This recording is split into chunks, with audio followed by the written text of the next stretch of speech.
Menteri Keuangan Purbayayudi Sadewa menegaskan bahwa hutang proyek kereta cepat Jakarta-Bandung atau WUSH tidak ada kaitannya dengan Kementerian Keuangan. Ya, menurut Purbaya, beban utang sebesar 6,9 triliun rupiah dari China Bank Development itu berada di bawah pengelolaan Danantara.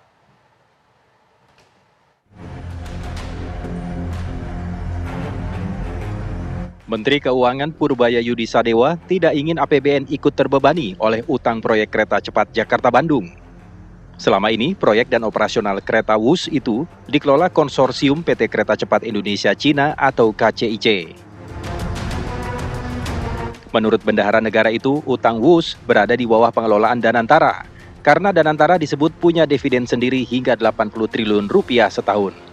Dengan demikian, utang WUSH tidak ada kaitannya dengan Kementerian Keuangan. Tapi kalau ini kan kayak ICC di bawah Danantara kan ya. Kalau di bawah Danantara kan mereka udah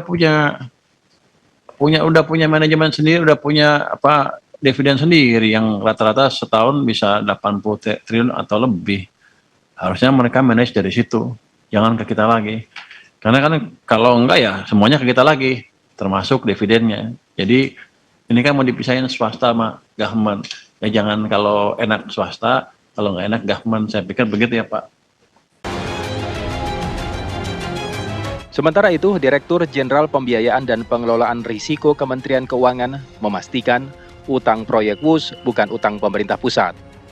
Proyek WUSH dilaksanakan melalui konsorsium yang dipimpin PT Kereta Api Indonesia Persero. Pembiayaan proyek tersebut memiliki porsi dari ekuitas permodalan konsorsium dan pinjaman utang yang diajukan kepada China Development Bank. Dari Bogor, Jawa Barat, Rindi Salsabila, TV One mengabarkan.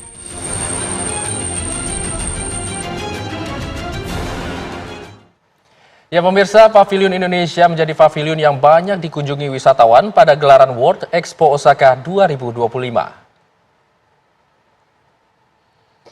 Antusiasme publik internasional terhadap Indonesia ternyata melonjak jauh di atas ekspektasi. Total pengunjung tembus hingga 3,5 juta dari target awal yang ditentukan yakni 2,8 pengunjung. Tidak hanya itu, pemerintah juga menargetkan besaran investasi dari Osaka Expo 2025 yang sejauh ini sudah mencapai 23,8 miliar US dollar.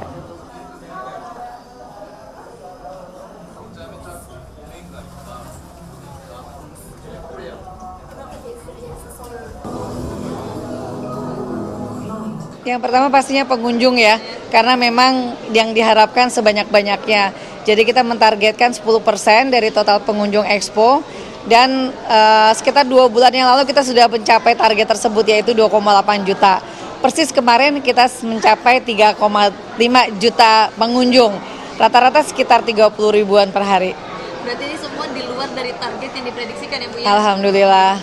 Nah ini sebenarnya apa sih Bu indikator utama keberhasilan yang digunakan untuk mengevaluasi keikutsertaan Indonesia dalam Osaka Expo itu sendiri? Yang pertama tadi jumlah pengunjung ya, kemudian yang kedua adalah besaran investasi karena ada beberapa kegiatan seperti business forum, one-on-one meeting, kemudian juga ada rolling exhibition, dan juga cultural performance yang sampai dengan hari ini alhamdulillah kita sudah mencapai sekitar 28,3 miliar US dollar.